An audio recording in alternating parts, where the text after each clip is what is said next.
Ժողովրդյան, ես ամպերես ոնց եք ծրեք, գիտեք, ստեղից մի կիլոմետր են կողմ, գիտեք ինչ սելաֆեր, ավոր սելաֆեր։ Մենք եմ մտածում ենք դալիճ գտնենք Չարենցավանում,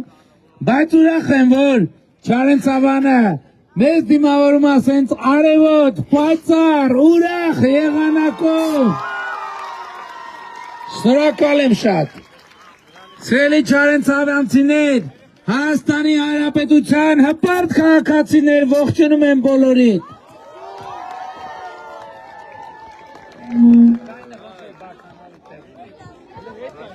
Ժորժան, քիչ առաջ Երևանի Հանրապետության հրապարակում տեղի է ունեցել մայիսի 28-ին Հանրապետության օրվա կապակցությամբ տեղի ունենալիք զորահանդեսի գլխավոր փորձը, փորձը պարտադիր է, պետք է տեղի ունենա, ստեղ վատ նյուանսներն է, որ մարդիկ ենթադրում եմ արդեն տեսել են, ինչ-որ բաներ նկարել են, այսա համացանցում, երեկվանից կա համացանցում հայտնված, և մի քիչ ինտրիգը կնվազի, բայց ցույց ունեմ, ինտրիգը նվազելու հետ հետաքրքրությունը չի նվազի։ Դեռ երեկվանից արդեն ես տեսա համացանցում անօթաչու թռչող սարքերի ճիշտ է փաթեթավորված էր տեսարանկար, բայց նաև դրա պատճառ կա, որովհետև այդ սարքը անօթաչու թռչող սարքը ինքը տենց սովորական ձևով Հանրապետության հրապարակ հասցնել չէր լինի, որովհետև թևերի բացվածքը շատ մեծ է Եվ իմիջայլոց, թևերի բացվածքի մեջ չի մենակ խնդիրը, Հայաստանի Հանրապետությունը իր պատմության մեջ այդպիսի հեռահարության միջոց ըստ էության չի ունեցել և սա առաջի անգամ է, բայց ես ուրիշ բանի մասին եմ ուզում խոսամ, առաջիկայում քանի որ համ մի քիչ լարվածություն կա զորահանդեսի հետ կապված, որովհետև հուզվում ես այնուամենայնիվ ժողովրդի առաջ պետք է հաշվետու լինենք, թե ինչ ենք արել։ Բայց դուք իհարկե վերջին տարիներին լսել եք բազմաթիվ անգամներ, թե ինչպես են ձեզ հայտնի շրջանակները ինձ մեղադրում, որ մենք մեր բանակը քանդել ենք, որ մենք ուժեղ բանակ ենք ստացել որպես ժառանգություն և ուժեղ բանակ ունենալով մենք պարտվել ենք պատերազմում։ Հիմա ես ուզում եմ մի օրինակ բերեմ, ու այդ օրինակը դուք վաղը չէ մյուս օրը տեսնելու եք, հնարավոր այսօր ինտերնետում արդեն այսօր էլ տեսնեք։ Ինչի համար եմ այս օրինակը բերում, սրանով ես ուզում եմ խոսել բանակը քանդելու և 2010 Ժորժ ջան, հարգելիներս, սիրելիներս չեղավ։ Ուրեմն ես ուզում եմ օրինակով, որտև նախկինում չեմ խոսել ես դրա մասին, չեմ խոսել, քան ասել եմ բանակը քանդեց, ուժեղ բանակ ունեինք, այդ ուժեղ բանակով, չգիտեմ, պատերազմը պարտվեց, այս արեց, այն արեց, ես ձեզ բերում եմ մի օրինակ, որը դուք կարող եք տեսնել սեփական աչքերով, հետո ստուգել իմ ասածները, ընդ որում համոզված եմ հարյուրավոր այդ թվում հրապարակում, հարյուրավոր այս ընթացքում բանակում ծառայած մարդիկ կան, որ դա գիտեն։ Ուրեմն մեր բանակի հրետանու առանցքային միավորը եղել է 1991-90-ականներից, առանցքային հրետանային միավորը եղել է D30 հրետանի, D30 հրետանային միջոցը, այսինքն ինչպես տեսաբանը ասել, հրետանին պատերազմի աստվածնա չնայած մի փոխվում է, հիմա երևի անօթաչուներն են, բայց էական չի։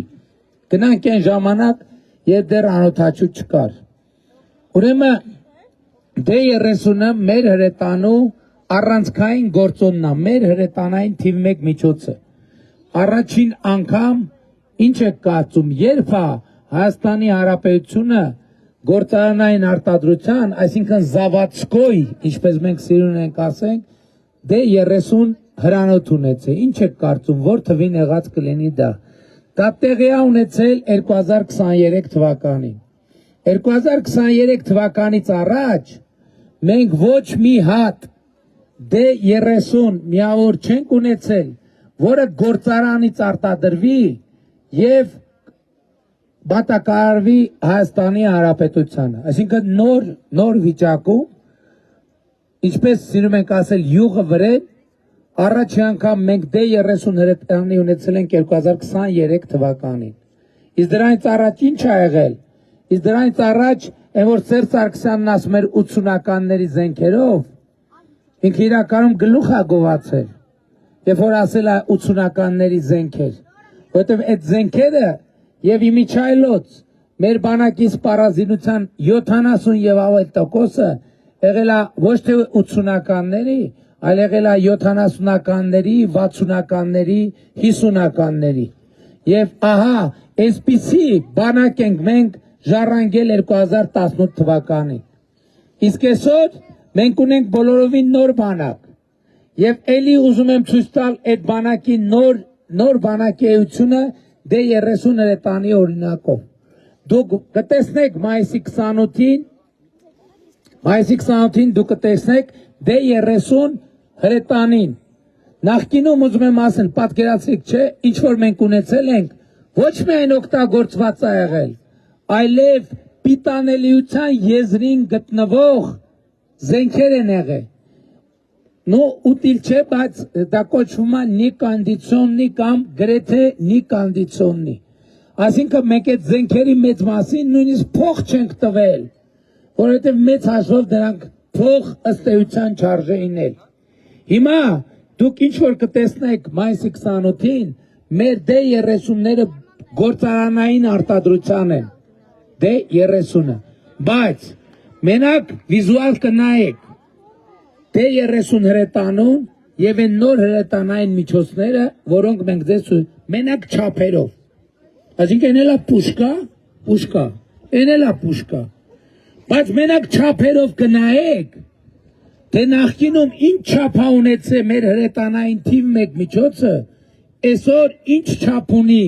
մեր հրետանային թիվ 1, թիվ 2, թիվ 3 միջոցները։ Դրանք սարերի ու ձորերի տարբերություններ են։ Եվ հետևաբար, ես միջև հիմա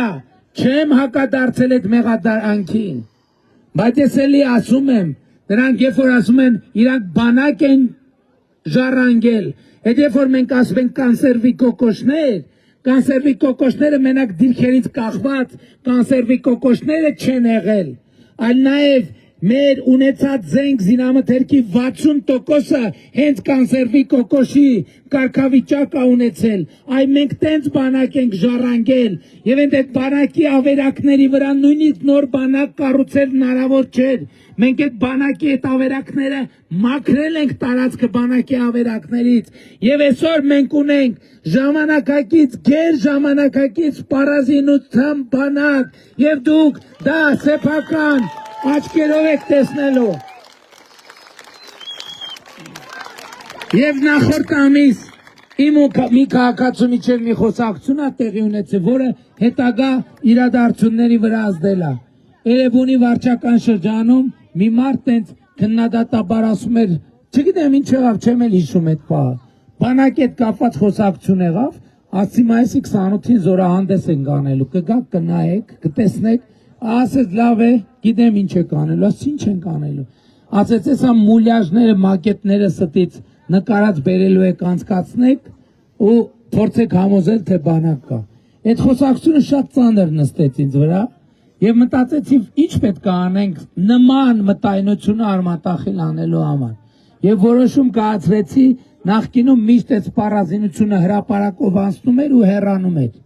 Հիմա մենք սպառազինությունը գնալու է Տիգրան մեծ պողոտայում շարելու ենք ամբողջը, պատկերացրիք չէ, զորահանդեսից հետո եկավ անցավ, Տիգրան մեծ պողոտայում շարվելու է, տրամաբանական հեռավորության վրա բարիերներ են դրվելու, որ երեխեքը չգնան կրակեն, բանանեն եւ այլն, քաշեն, քաշքշեն, եւ մինչեւ մայիսի 28-ի կեսգիշեր այդ սպառազինությունը մնալու է փողոցում, որ ձեզնից ով ուզենա գնա սեփական աչքերով տեսնի, համոզվի, գնա տեսնի եւ համոզվի, որովհետև այս զորահանդեսի նպատակը իրականում զորահանդես անելը չի, մանավանդ խաղաղության միջավայրում զորահանդես անել այդքան էլ տրամաբանական չի, տրամաբանական չէ։ Մենք դա անում ենք ձեր առաջ հաշվետու լինելու համար։ Մենք, որովհետև այս զորահանդեսը մեզ համար կարևոր է, որ ձեզնից յուրաքանչյուրը գնա նայի եւ ինքը իր մեջ դա տանի, ով է ճիշտ ասում այս ամեն ինչը, ում է պատկանում ճշմարտությունը, ով է քանդել բանակը եւ ով է ստեղծել բանակ։ Իմ թեզը հետեւյալն է, մենք ստեղծել ենք նոր բանակ։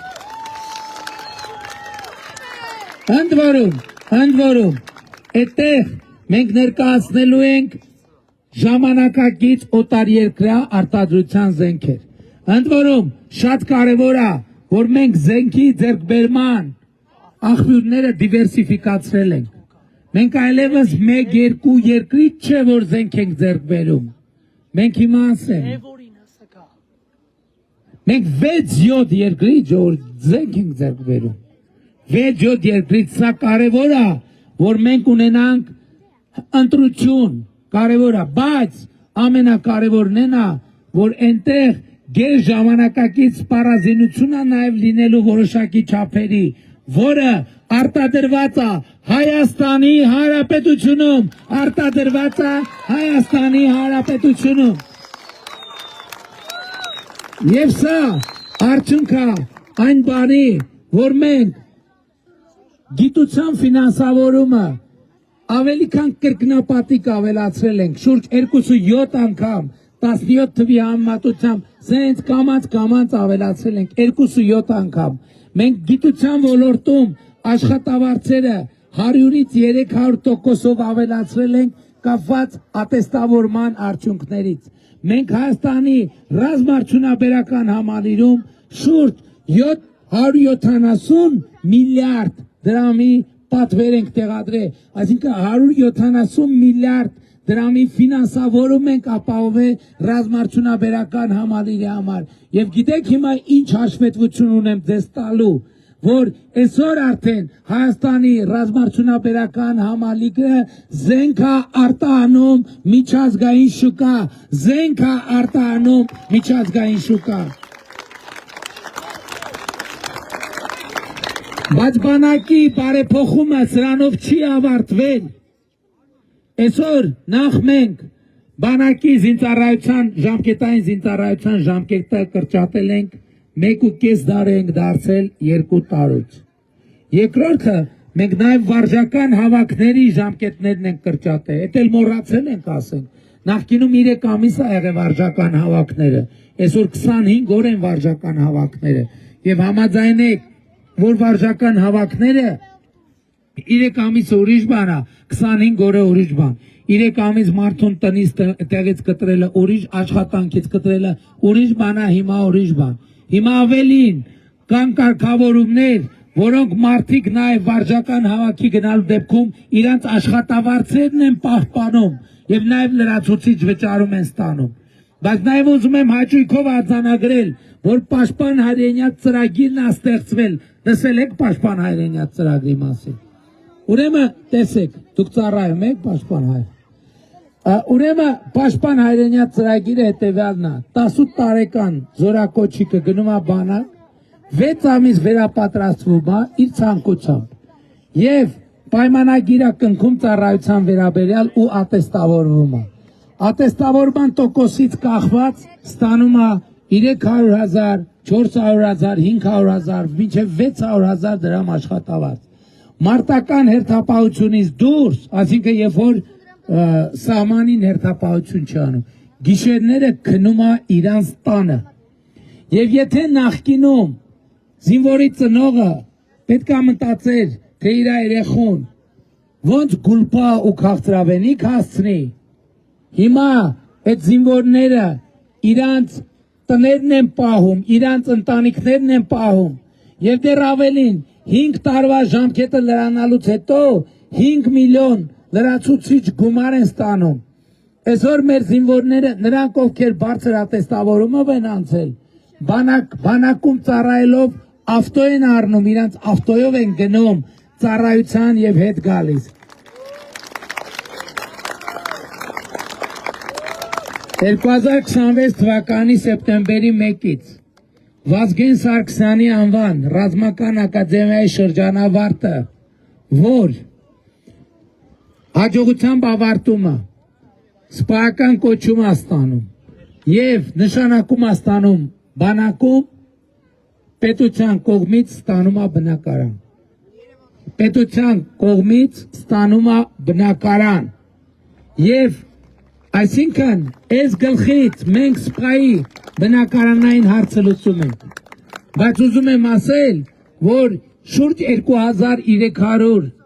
սպա երկարամյա զինծառայության զոհվածի ընտանիք, այլ կատեգորիայի մարդիկ շուրջ 2300 2000-ականների սկզբից իրանք բնակարանի հերթացուցակներում են եւ իրանք բնակարանի հարցը չի լուծվել։ Մենք մայիսի սկզբին կառավարության որոշմամբ նաեւ շուրջ 2300 ընտանիքների հետ կապված որոշում ենք կայացրել, ֆինանսավորում ենք տրամադրել եւ 4 տարվա ընթացքում բոլորը ստանալու են իրենց բնակարանները, որպեսզի նաեւ մենք նախորդ պարտքերը վճարենք։ Ու գիտեք ում պարտքերը, նրանք ովքեր մեզ ասում են, որ մենք բանակ ենք քանդել։ Մենք ձեր քանդածները իջև հիմա վերականգնում ենք, չի վերականգնվում, բայց մենք վերականգնում ենք եւ կվերականգնենք։ Ավելին ասեմ, Վազգեն Սարգսյանի անվան ռազմական ակադեմիայի ուսանողները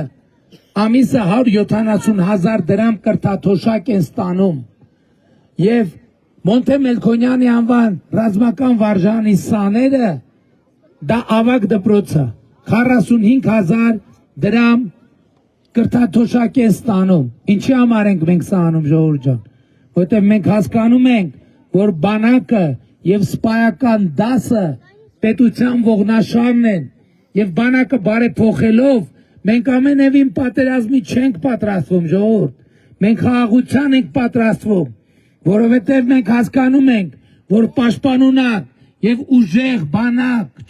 չունեցող երկիրը ինքը գայթակղիչ է ագրեսիայի համար, որովհետև կարող ասեն մեկը բանակ չունի, ինչն է խնդրեմը, բան անենք, օկուպացնենք այդ տարածքները, բայց ուժեղ բանակն է, որ նաեւ լրացուցիչ գործոնը հանդիսանալու խաղաղության համար։ Եվ ես մեծ հաճույքով բոլորիդ հրավիրում եմ